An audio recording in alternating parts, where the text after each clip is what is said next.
Someone who watched the show actually wrote into the Department of Health in Washington to report my license. And, what? No fucking way.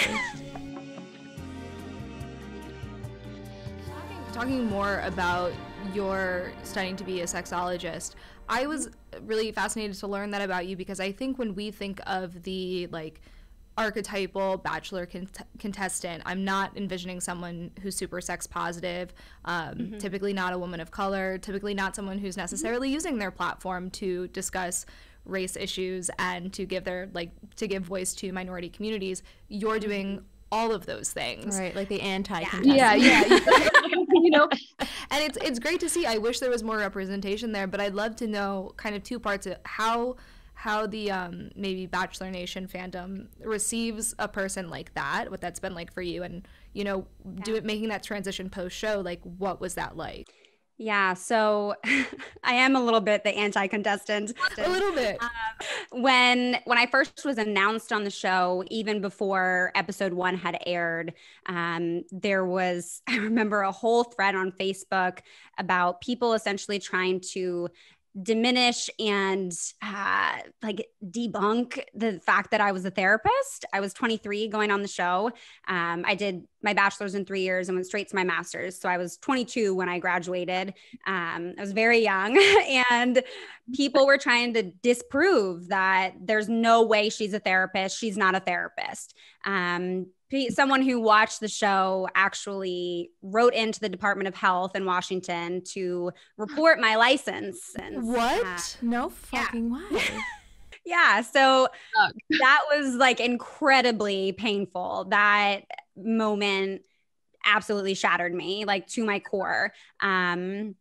And, the Department of Health didn't do anything with it. They dismissed it. They were like, this isn't anything. I wasn't practicing. It wasn't a client of mine. It was just someone that was like, we think she's unprofessional because she was on this show.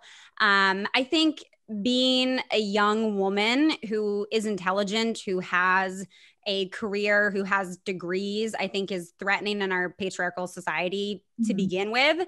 Add on top of that our entire world essentially is based in white supremacy, and being a woman of color, being a Black woman, and having all those things, there's a lot working against me. There's a lot of people who want to, diminish what I have and see that as a threat. And I think that came through on my season, even though I felt so small, and I was definitely trying so hard to just be nice and to not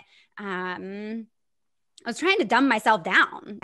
Yeah. And I think that's what women do who have an education. They feel like they need to dumb themselves down. And I attempted to do that, but I still was seen as being condescending, or seen as thinking that I'm better than, just because of the fact that I had a degree. So initially I was not perceived in a very positive light. And I think if people had watched my time on the show, if my season had aired today, exactly how it was aired in 2017 after the 2016 election, I think it would have been perceived entirely different than it was then.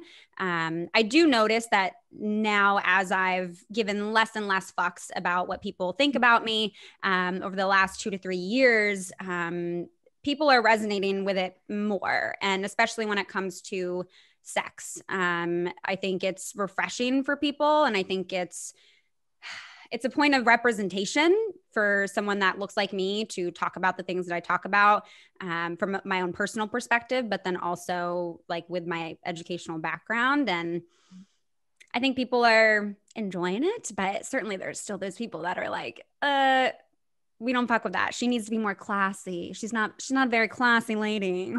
I saw that comment from a former Bachelor contestant. I wanted to talk about it a little bit. He seems wildly uneducated, though, talking about, I think he called them masturbation pads.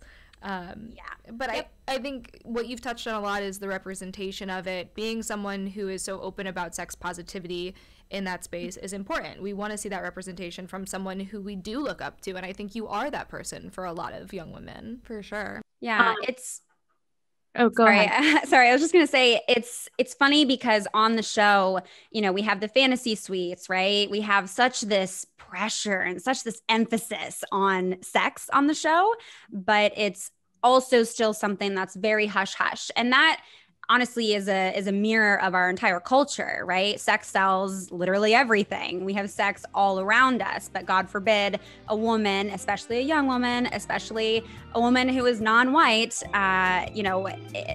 embrace and own her sexuality. And especially, God forbid, if she makes money on it, then that's, you should really feel shame then, right? Really hitting the trifecta.